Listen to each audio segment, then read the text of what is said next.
Alrighty, folks, thanks for tuning in. Hope y'all doing okay today.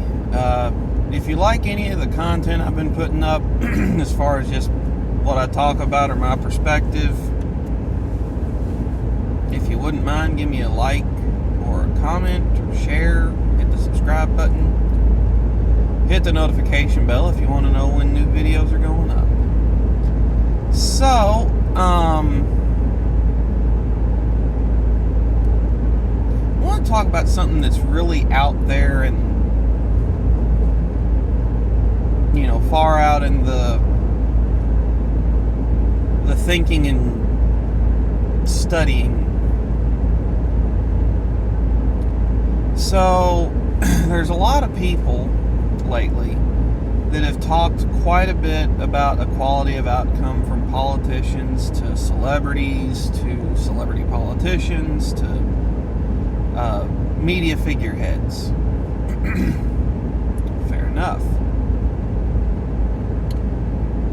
I want to make a case against that from the perspective of, from my perspective. Okay, so when I hired on at my current job, and I've been there almost 7 years now, I'm probably, in all likelihood, unless there's a major change that my wife and I decide to make together, I'm probably going to retire from this place. Or at least get an early partial retirement when the kids are grown and on their own, and then take another part-time job somewhere where I, because I won't have near the expenses, the house will be paid for, all that stuff. Okay, so when I hired in there, I was in a class of about 50, 60 people. When I went to that job, I left a previous job where I was working a lot more. I was making less money per hour. The pay scale capped out at lower than what I'm making per hour right now. But due to overtime, I was making a lot more. Now, at the time that I quit my previous job, I was newly married. My wife and I had been married 6 months-ish. And she was that many months pregnant. And on top of that, if you've watched any of the previous videos, you know that we already had kids from her previous marriage. Long backstory. If you want to find out about that, go back through previous videos. And I wasn't getting to see my family.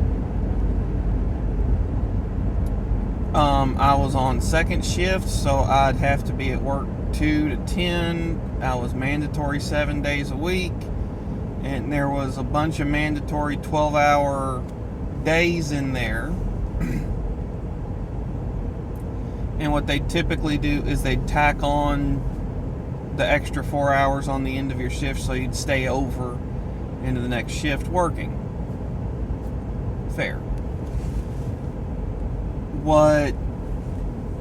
So that was during the school year, so my day looked something like this. I'd wake up at about 10 or so in the morning. Kids were already at school.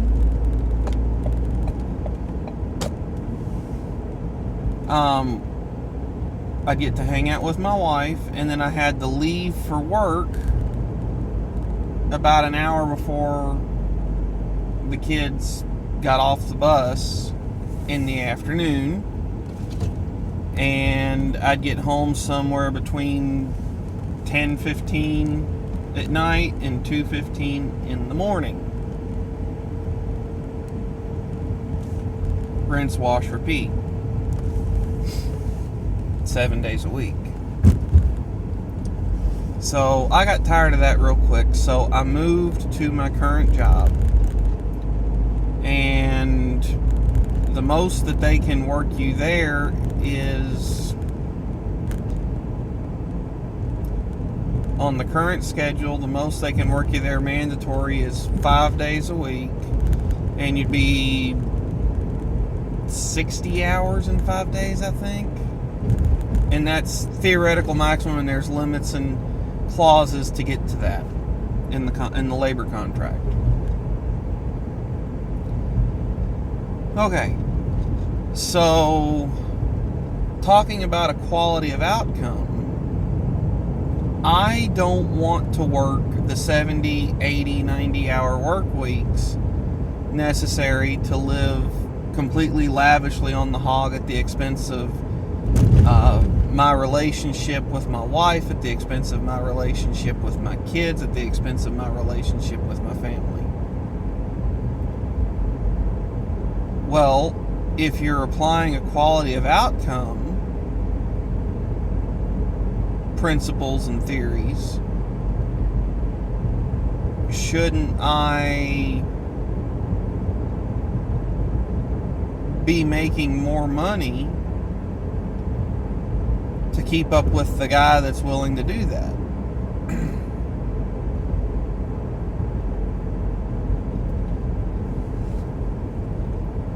Just the way I see it.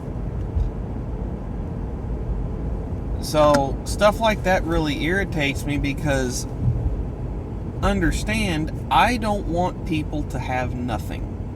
I don't want people to struggle. I realize that happens quite a bit in society in general, and not just American capitalist society, but society at large across the globe.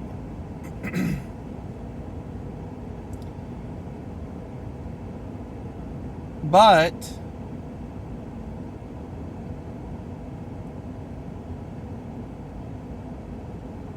people should also be rewarded proportionately to their behavior,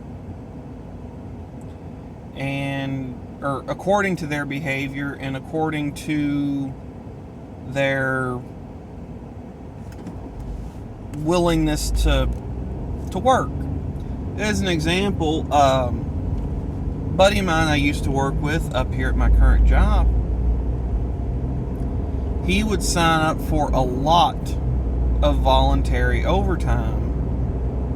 Come in, do work on off shift. He'd come in and work the days that other shifts are working. And he'd also come in and work in other departments and things like that, just to make extra money. I value my weekends. Should I get paid the same as that guy? Should he get paid the same as me? And then if you want to reverse it, there have been people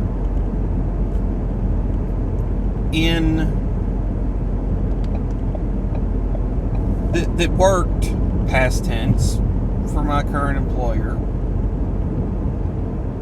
that didn't make the cut. As an example, one of the guys had gotten in.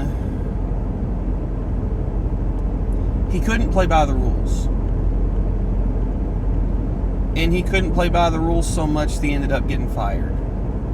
Now, my understanding, when he was there, he was a good worker. But he took too much time off work, according to their labor agreement, to stay employed there. And he got himself in trouble and eventually got fired.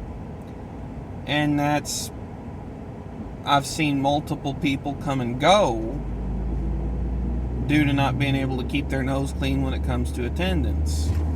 I consider myself extremely fortunate, because this job has one of the tougher attendance policies of any job I've ever had. And then on top of that, it's a very physically demanding job. So, busted my tail in there for 12 hours a day, and by the time you figure my drive home,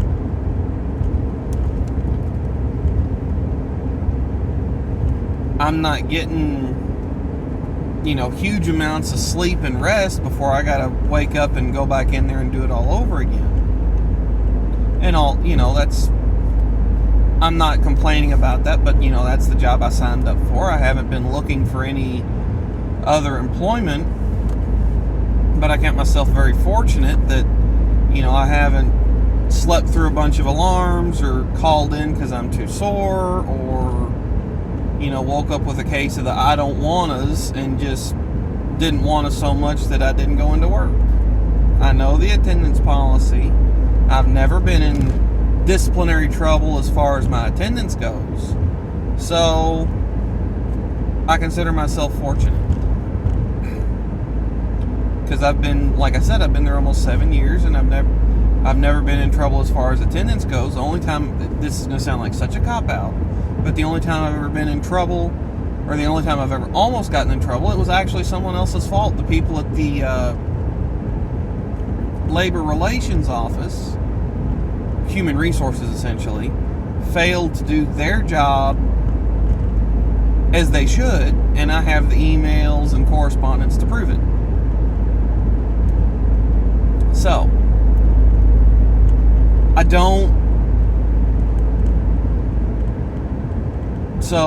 should the guy that called in so much that he got fired for it be treated the same as me, or should I be treated the same as that guy? Don't get me wrong, I'll call in.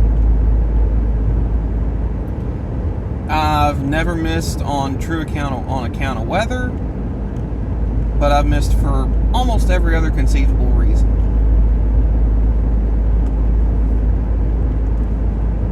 So, should that guy and I be treated the same?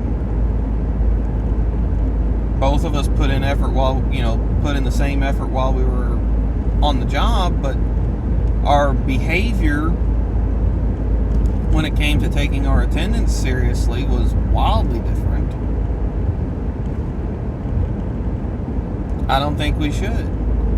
And, here's one, this is bringing it real close to home.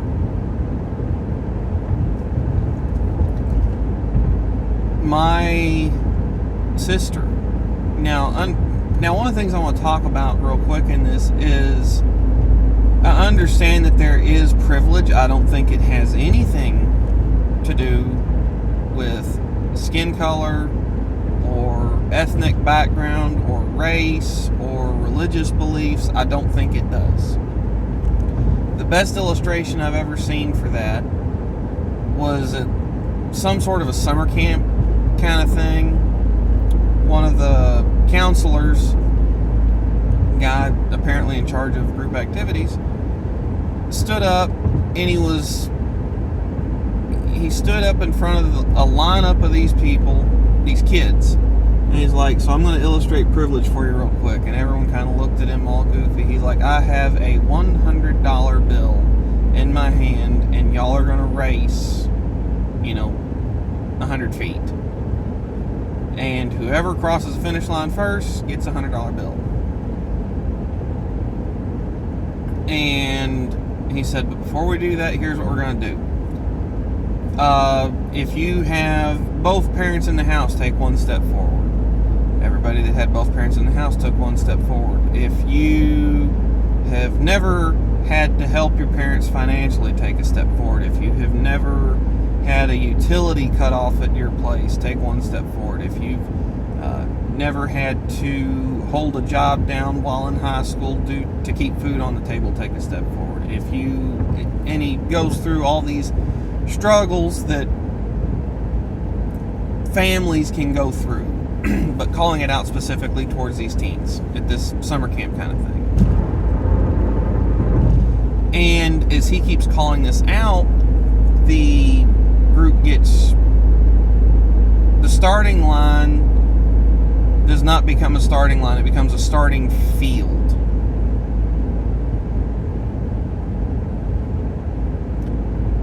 And And you've got some people that are at or very near the original starting line. And then you've got some people that have taken a step forward every time he's giving one of the qualifiers to take a step forward.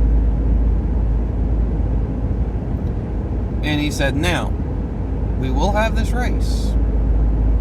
And I will give this $100 bill out to whoever wins, and you can do whatever you want with it. But before we start, I want y'all to look around and see where everybody's standing in relation to you. And you could tell that this hit some of these kids pretty hard. That's true privilege. You know, I had both my parents in the house. I never had a bill cut off, but I had to help my parents with money more than one occasion.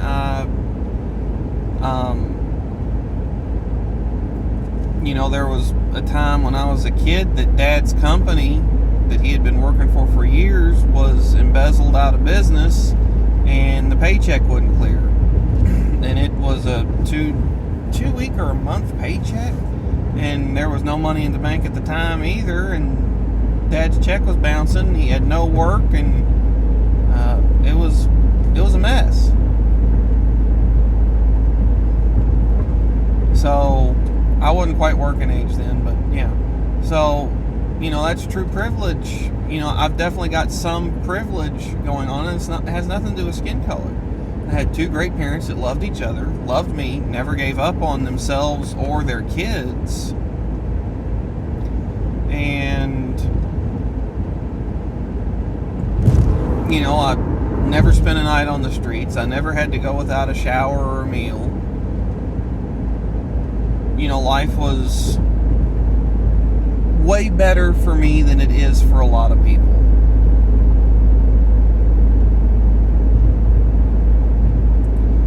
So, I get that. But you hear all these stories of people that come from absolute abject nothing and end up making something wildly successful of themselves.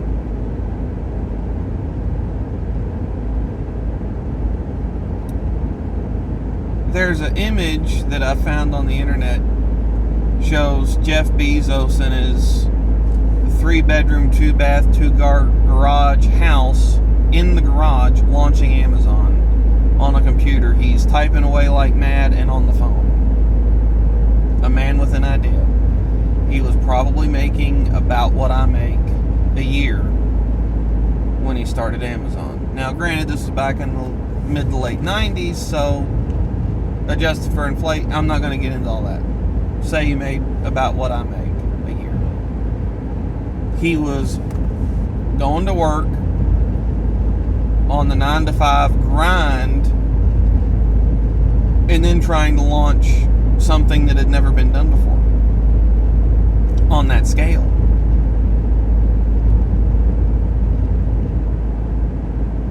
And, you know, grinding away out in his garage for hours and hours on end, and then waking up and going into his 9-to-5. And he learned how to run his company, and then he learned how to grow his company, and then he learned how to work more efficiently. So he definitely deserves the rewards, the fruits of his labor, and the fruits of his investment, and the fruits of his time that he's put into this company. I don't think, now on the flip side of that, I don't think that, okay, if you have someone take someone that's in my shoes, generally speaking, you know, wanting to be able to spend time with their family, not wanting to work 60, 70, 80, 90 hours a week, wanting to work a limited by necessity of sleep and free time number of hours per day. Take someone like that and they're doing okay. They may not have a huge amount of money in the bank. They may have some money in the bank, but they're doing okay. And as life deals them a hand, they come out relatively okay. Oh, well, you need to fix your hot water heater in your basement. Okay, well, I've got a little bit of money in the bank, so we can go ahead and do that. Oh, well, your car broke down. It's going to cost this much money. Okay, well, we can take care of that. And, life keeps moving on for this person. Now, deal them the worst hand that you can think of to deal a person and not kill them.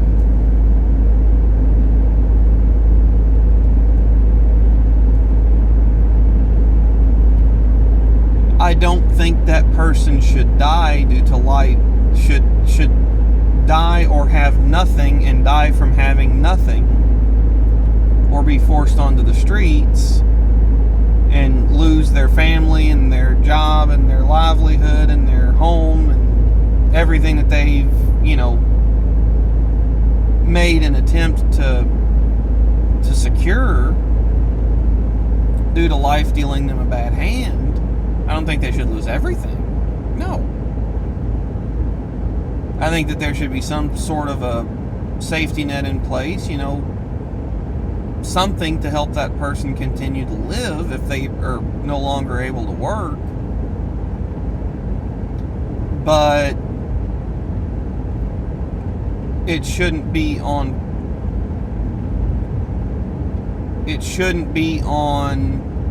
us to maintain a lifestyle for them when they can't work any longer or refuse to work.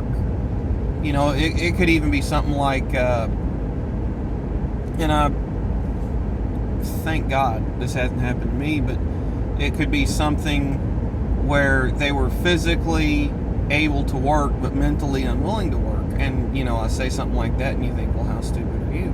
Well, no.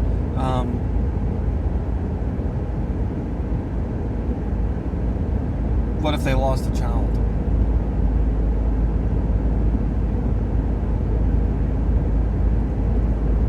That would definitely zap all your desire to do nearly anything. And that's from knowing a few people that have lost a kid. Thankfully, I don't know too many.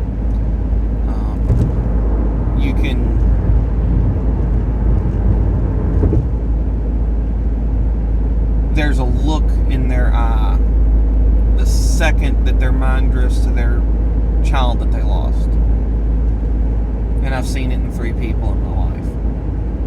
4. And I hope that's all I have to see of that. And, Mom and Dad, they lost a child before I was born.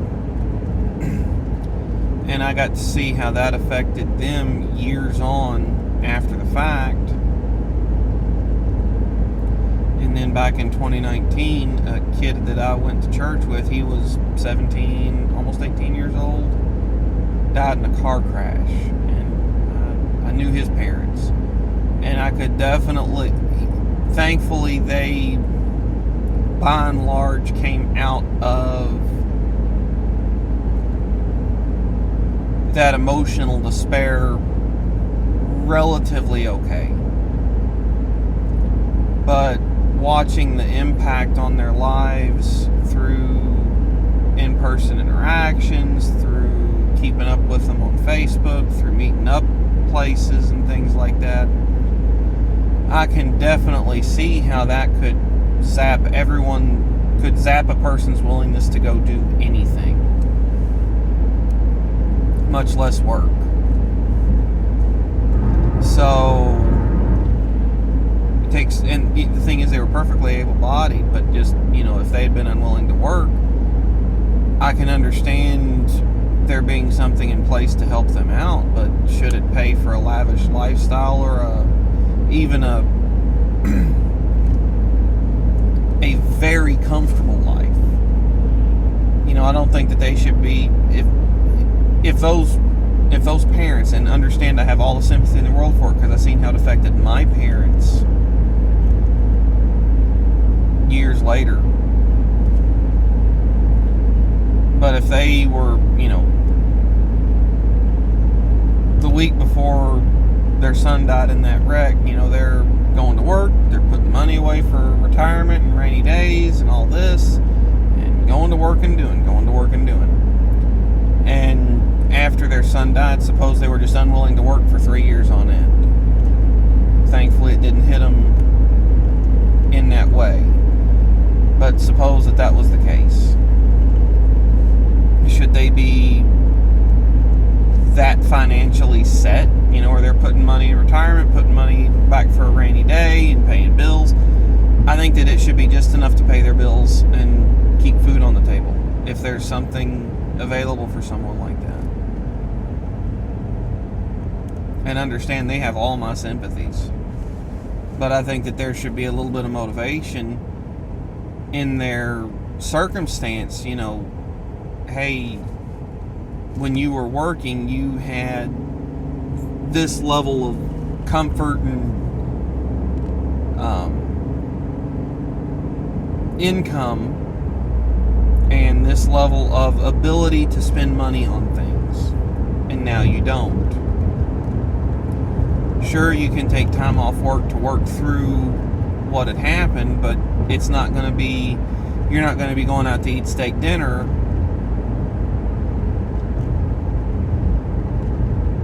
during this time. You're going to be simply surviving and getting by.